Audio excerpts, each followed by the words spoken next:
for a baseball player. And I was really pudgy. Like, I was short and fat and slow as hell. Like, I was slow, man. Like, I would get a hit to right field, and I was a lefty hitter, and they would throw me out at first, like the right fielder. And then I would get a hit, and I would get on base, and then they would take me out for a pinch runner. So it sucked. So I was slow. I didn't have the physical attributes, so I got no college offers at all. Like, even starting 3 years on varsity for CD, we went to states and everything. I got no offers. I didn't know what to do. So it was like this time, around this time, I decided to go to a junior college, like May of my senior year. And I had people tell me, that I would never play college baseball. And I would definitely never play professional baseball, just with the way I looked, the way I was. And the one thing that kept me going the whole time was that I had self-confidence that I always would play college baseball, You guys are so young, you have your whole lives ahead of you. You guys can really do whatever the hell you want, and it's awesome. You have such an opportunity. So one of you could become a professional athlete, a coach. You could, invent something that could help millions of people. You can do whatever the hell you want, and it's great. So don't ever let anyone tell you that you can't do something. And if somebody does, use that as kind of fuel to get what you want.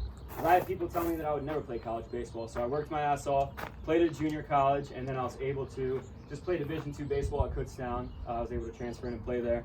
So I was really proud of that, and then a few years later, I ended up playing like some professional baseball, just in a low-level independent league, like nothing crazy.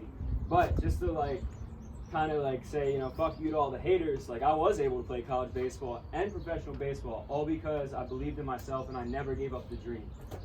My parents believed in me, which was great, but my friends, even people in the baseball community, no one really thought I could. But I had this self-confidence my whole life, and that's what I want to bestow on you guys, is that self-confidence can skyrocket you to wherever you want it to go. And it doesn't just have to be in baseball.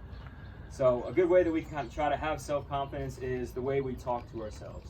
So I don't know about y'all, but I might be crazy, but I be talking to myself all day, every day, in my head.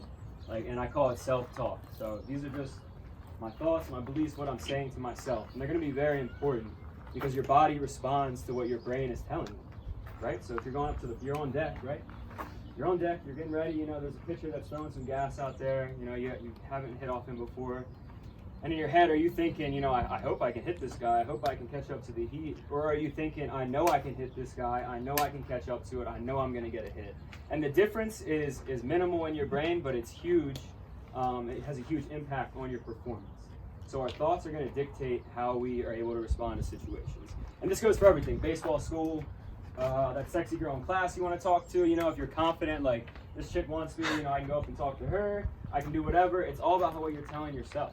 So just be, that's about all I have, I'm about done. But just be mindful of what's going on inside your brain, because it's a lot more important than you think. And I wish I would have known this earlier. The things that I'm saying to myself are so important. And one more thing. We can also gain confidence through visualization. Has anyone ever done visualization? Does anyone know what it is? Okay, cool. So you guys got a fresh start with it. Perfect. So visualization for me is just, I envision myself doing whatever it is I want to do. Take this summer, for example. I really want to play professional baseball again. But I didn't get to play last year with the pandemic and all that bullshit going on. And then in the fall, I went to a tryout, hurt my shoulder. Now my elbow is kind of fucked up. So I haven't thrown a baseball in 2 weeks. But I still have the confidence to know that I'm going to be able to play baseball this summer, even though I have no idea how it's going to happen, but I know it's going to happen. And for visualization, so I would just visualize myself being out on the mound, going through my mechanics, dominating hitters, throwing strikes, seeing the glove, throwing to the glove. Whatever it is that works for you guys, see yourself succeed. And it's cool because your body or your brain isn't able to distinguish between an event that is actually happening and an event that's imagined. So if you can imagine yourself doing something, your brain and your body, they link up in that circuitry, and then you'll have a better chance of being able to actually accomplish what it is you want to accomplish. So I do it, I just close my eyes for 5 minutes. Just close my eyes, breathe, and then think of some cool shit that I want to do. And it doesn't just have to be with baseball, it could be whatever. That speech you got to give for class, visualize yourself killing it, everybody loving it, boom, you're golden. Does that make sense to everybody? So be mindful of our thoughts, what we're telling ourselves. You can do it. You can do whatever it is you want to do. Believe in yourself. And if you want, try the visualization technique. It really works for me. I know it works for a lot of people. A lot of professional athletes do it. You even see guys on deck, you know, they close their eyes. MLB hitters close their eyes and they're just visualizing themselves, you know, catching barrel. Probably. I've never been in the MLB, so I wouldn't know. But yeah, so that's all I got for you guys today. Sam's going to talk a little bit here. Thank you all for having me. I really appreciate it.